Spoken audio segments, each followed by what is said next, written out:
افغیر اللہ ابتغی حکما، پھر وہی سوال اسی طرح میں نے کہا تھا سرچنگ کویسچن، کیا تم چاہتے ہو میں اللہ کے سوا کسی کو حکم بناؤں اپنا؟ اب پس منظر میں وہ ہے کہ اللہ کو مانتے تھے، تم کیا چاہتے ہو؟ جسے تم مانتے ہو میں نے تو اس کو اپنا رب بنایا ہے بس، باقی جو تم نے گھر لیے ہیں اس کے لیے کوئی سند ہو تو پیش کر دو، تو میں کسی اور کو ماننے کو تیار نہیں۔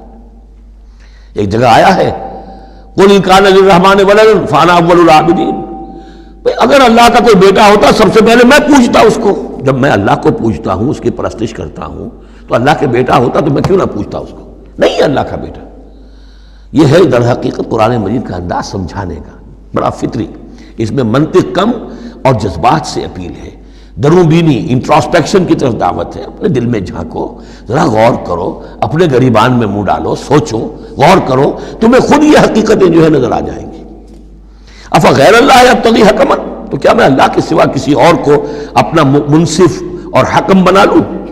وَهُوَ الَّذِي أَنزَلَ إِلَيْكُمُ الْكِتَابَ مُفَصَّلًا، جبکہ وہ تو وہ ہے کہ جس نے تمہاری طرف ایک بڑی مفصل کتاب نازل کر دی ہے، کتنی واضح کتاب نازل کر دی ہے۔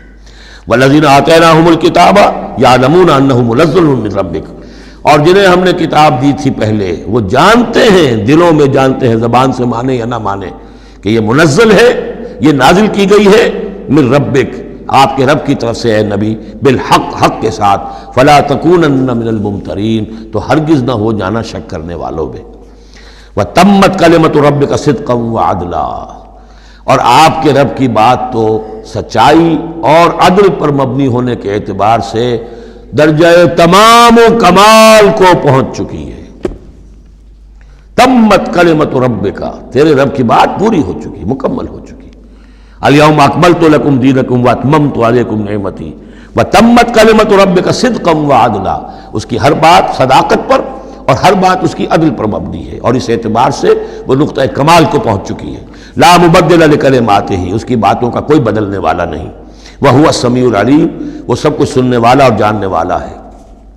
وَإِن تُطِعْ أَكْثَرَ مَنْ فِي الْأَرْضِ يُضِلُّوكَ عَنْ سَبِيلِ اللَّهِ، اور اگر تم پیروی کرو گے زمین میں بسنے والوں کی اکثریت کی تو وہ تو تمہیں اللہ کے راستے سے لازماً گمراہ کر دے گی۔ یہ بڑی اہم آیت ہے قرآن مجید کی جدید جمہوری نظام کی نفی کے لیے۔ جمہوریت ایک طرز حکومت ہے کہ جس میں بندوں کو گنا کرتے ہیں، تولا نہیں کرتے۔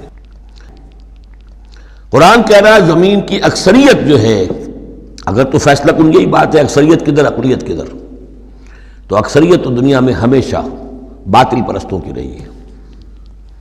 دور صحابہ میں صحابہ کتنے تھے؟ پوری دنیا کی آبادی کے حساب سے گنتی کیجئے، لاکھ میں ایک نہیں بنے گا۔ اس حوالے سے غور کریں۔ ان تُطِعْ أَكْثَرَ مَنْ فِي الْأَرْضِ يُضِلُّوكَ عَنْ سَبِيلِ اللَّهِ، اصل بات کیا ہے؟ ہاں ایک جگہ اکثریت آ سکتی ہے، موٹی موٹی باتیں جو دین کی ہیں وہ تو اس بنیاد پر مانی جائیں گی کہ اللہ اور اس کے رسول نے یہ فرمایا ہے، یہ لینڈ مارکس ہیں۔ اس کے اندر اندر مباحات کے درمیان فیصلہ اکثریت کی بنیاد پر کر لیا جائے۔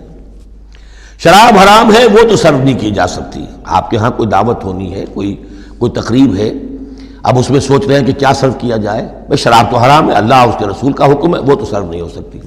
اب یہ کہ شربت جو ہے روح افزا سرو کیا جائے یا 7 اپ یا اسپرائٹ سرو کیا جائے، یہ مباحات میں سے یا اکثریت کا فیصلہ کر لیجئے، کوئی بات نہیں، جو اکثریت کی رائے ہو۔